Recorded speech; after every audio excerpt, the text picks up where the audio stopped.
Pak, alam tuh jangan ditantang, Pak. Kemarin sudah roboh. Wah, alhamdulillah, gak ada yang meninggal, gak ada yang celaka. Jangan ditantang. Coba kamu menantangin sama alam. Ya, aku ngomong di sama alamnya.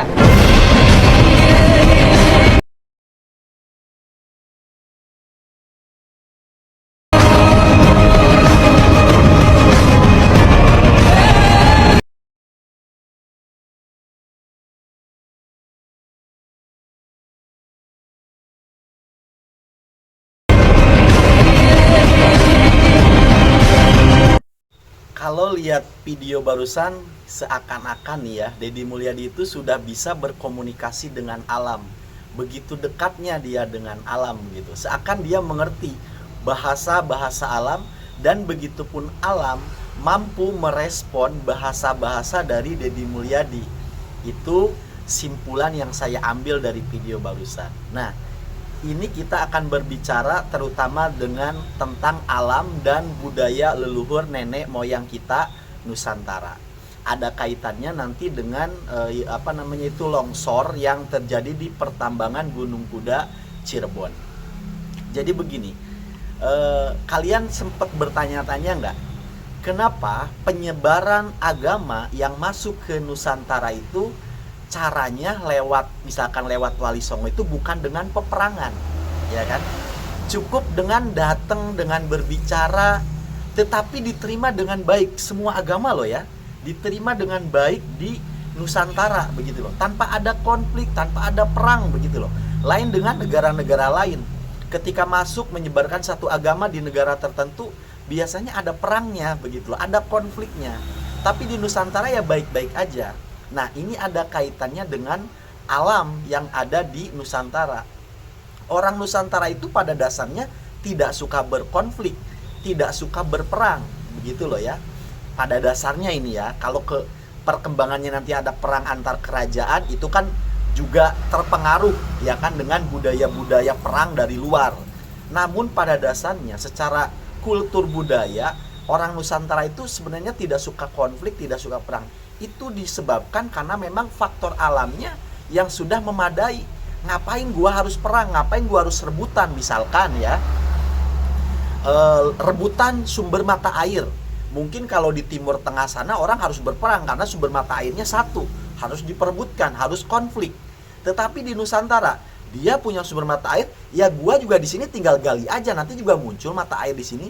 Jadi ngapain gua konflik sama tuh orang, sama tetangga gua, sama-sama punya sumber mata air begitu loh. Maka faktor alam inilah yang mendukung menjadi satu sikap, satu budaya di Nusantara, memang orangnya nggak suka berkonflik begitu loh.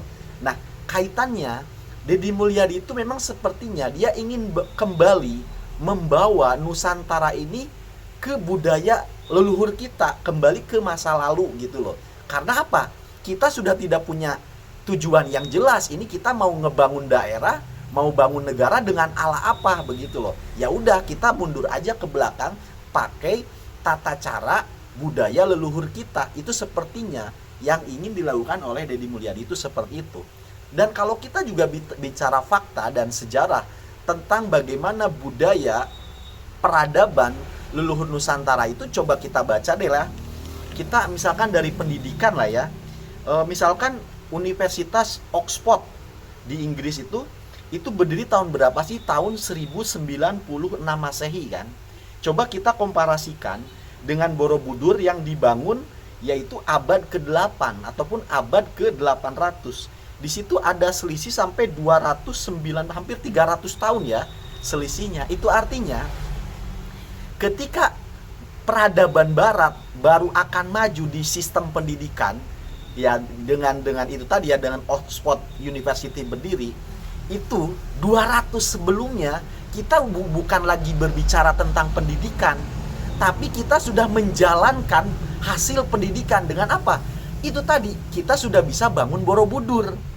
Otomatis kan orang bangun Borobudur nih, orang-orang leluhur kita bangun Borobudur harus menempuh pendidikan dulu, harus ada ilmunya gitu loh, nggak sembarangan bangun. Nah, ketika di Inggris baru akan memulai pendidikan, baru dibangun ini universitasnya, kita udah 200 tahun sebelumnya udah bangun Borobudur. Anda bayangkan peradaban leluhur Nusantara kita dengan Eropa. Nah, coba Eropa di abad ke-8 itu kondisinya apa sih? Mereka tuh perang, kelaparan gitu loh, saling perang, baru selesai perang, kelaparan, ya kan? Coba bayangkan. Dan di abad ke-8 itu mereka tuh baru akan menghidupkan kembali ilmu pengetahuan, baru akan loh. Sedangkan kita udah bisa bangun Borobudur, udah menjalankan ilmu pengetahuan. Jadi nggak heran kalau Deddy Mulyadi itu ingin membawa kita ke masa lalu. Maksudnya itu yaitu ke peradaban kita yang asli, ke peradaban Nusantara yang lebih maju dari peradaban negara manapun, belahan dunia manapun, begitu loh. Nah, itu tadi kita bicara tentang satu peradaban budaya Nusantara ya. Nah, sekarang kita coba masuk kepada ini longsor yang terjadi di Gunung Kuda Cirebon. Ini banyak juga nih yang menggoreng, wah Deddy Mulyadi sibuk ngonten nih, itu ada longsor kok dibiarin aja. Padahal Deddy Mulyadi dari dulu udah memperingatkan, hanya saja dulu kan dia belum jadi gubernur, nggak bisa bertindak dan itu masih ada izinnya, begitu loh. Nah, kalau kita pikir-pikir, di negara manapun, di daerah manapun yang ada pertambangannya itu menjadi paradoks. Apa? Pertambangannya emas, pertambangannya macam-macam, ini menghasilkan uang yang benar-benar besar. Tapi perhatikan lingkungan sekitarnya, itu rata-rata daerah miskin. Freeport, Papuanya gimana? Sangat-sangat miskin, ya kan? Coba di negara mana? Nah, saya ambil satu contoh nih. Ini ada satu pertambangan emas terdalam di dunia, namanya tambang Emponeng Gold Mine di Afrika Selatan. Kedalamannya mencapai 3,84 km dengan perluasannya 4,27 km. Itu terdalam di dunia ya, penambangan emas. Dengan produksi emasnya sekitar 250.000 ons emas per tahun. Dengan suhu kedalamannya yang 3 kilo itu 60 derajat Celcius. Dari mana saya mendapatkan sumber ini? Dari Anglo Gold Ashanti Official Report tahun 2022. Kemudian Mining Technology Emponeng Gold Mine. Kemudian, nah dari penambangan itu dampaknya apa sih? Satu, subsidence ataupun tanah amblas. Gak heran tuh kalau kemarin tuh longsor, karena itu akibatnya. Pencemaran air, emisi karbon mengeluarkan 9,5 ton CO2 per kilogram emas. Setiap kilogram emas yang dihasilkan itu mengeluarkan racun untuk hidup kita 9,5 ton CO2 bertebaran di angkasa, bertebaran di udara. Itu ngeri. Sumbernya dari mana saya dapat itu? Environmental Science dan Teknologi Jurnal tahun 2019, World Wildlife Fund, Mining Impact gitu. Dampak ekonominya, nah ini kita bicara ekonominya. Semua pertambangan daerah sekitarnya, kalian buktikan sendiri, 30% penduduk sekitar itu hidup di bawah garis kemiskinan. Jadi pertambangan emasnya yang mencapai 2.500 on, itu kurang ngeri apa itu duitnya. Tetapi seorang sekitar, rakyat sekitarnya 30% itu hidup di bawah garis kemiskinan. Dari mana saya sumbernya? World Bank Research tahun 2021.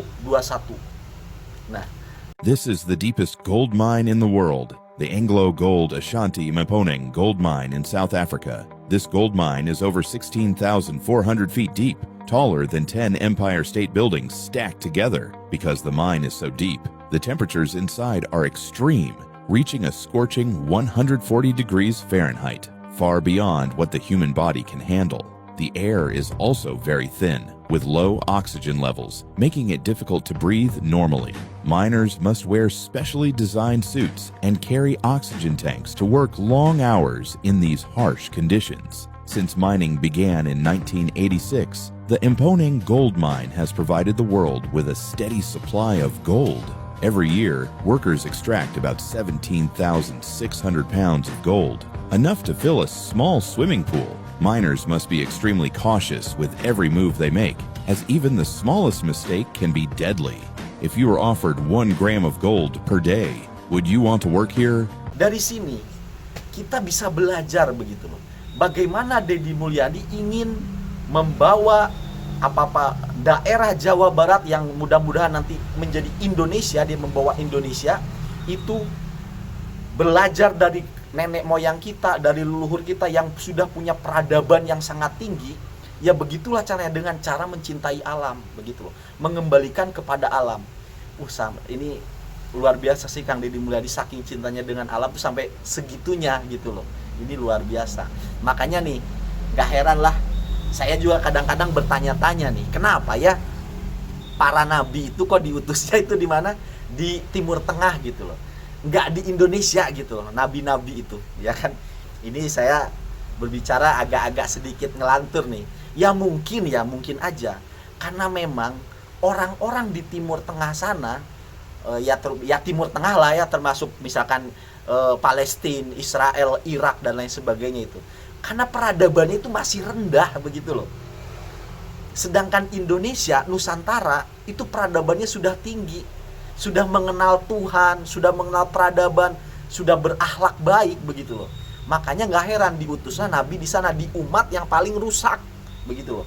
Biar apa? Biar pelajaran untuk yang lain kan begitu.